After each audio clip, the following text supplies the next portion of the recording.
Hello friends.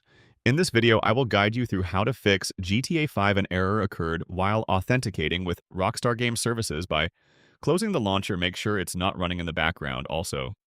Close the Rockstar Games launcher. If it's open, then open the command prompt as administrator. Type down ipconfig flushdns hit enter. Type down ipconfig release hit enter. Type down ipconfig renew hit enter.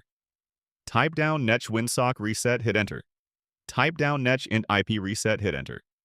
Type down exit, hit enter, restart your computer, and check if it helps if not working.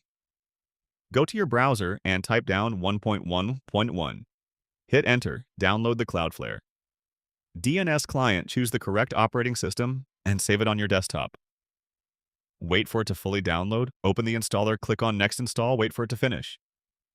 Click on finish, click on the cloud icon. Enable it when it says connected. Go ahead and play GTA 5. Thank you for watching Quick Tweak.